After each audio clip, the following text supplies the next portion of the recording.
Jika negeri sekuat Amerika saja bisa tenggelam dalam semalam, apa yang akan terjadi pada dunia yang lebih rapuh? Tragedi banjir bandang Texas 6 Juli 2025 tercatat sebagai salah satu bencana paling mematikan dalam satu dekade terakhir di Amerika Serikat bagian selatan. Texas lumpuh. Hingga saat ini sudah tercatat 80 lebih orang tewas, termasuk 28 anak-anak. Ribuan rumah hanyut.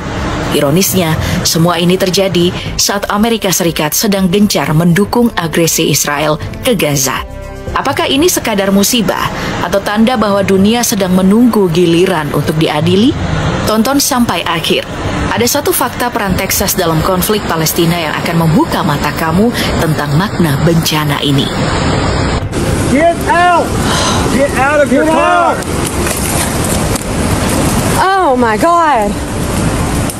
Tragedi banjir bandang akibat hujan ekstrim yang turun sejak hari Kamis malam menyebabkan sungai Guadalupe dan sejumlah aliran sungai lainnya meluap dalam waktu singkat, merendam wilayah sepanjang lebih dari 250 mil dari Robert Lee hingga Belmont, Texas. Banjir bandang itu terjadi begitu cepat dan dahsyat.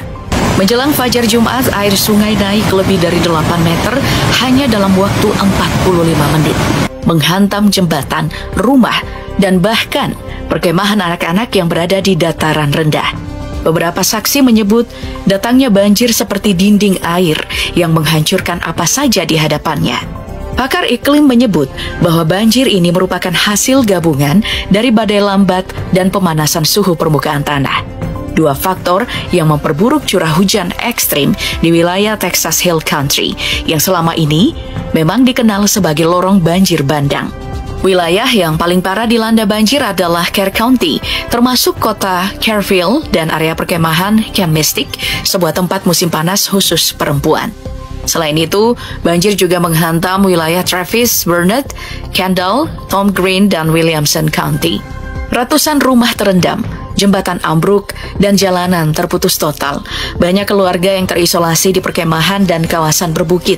Hingga hari Senin, jumlah korban tewas mencapai 82 orang, dengan 28 diantaranya adalah anak-anak.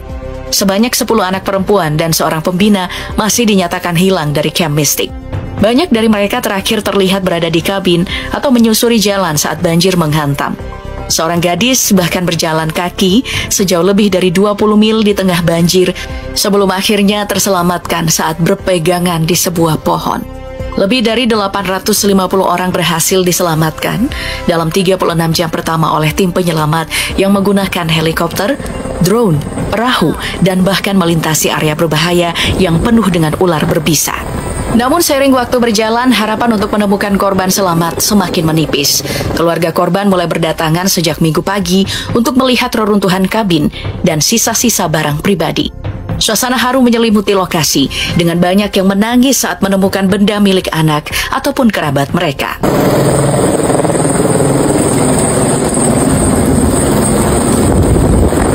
Gubernur Texas Greg Abbott menyatakan keadaan darurat dan memperingatkan bahwa curah hujan tinggi masih akan terjadi hingga hari Selasa, memperparah kondisi tanah yang sudah jenuh air. Ia juga mengumumkan hari Minggu sebagai hari doa bagi para korban. Sementara itu, Presiden Donald Trump menandatangani deklarasi bencana besar untuk Kerr County, mengaktifkan bantuan federal melalui FEMA atau Badan Penanggulangan Bencana Amerika Serikat. Trump mengatakan dirinya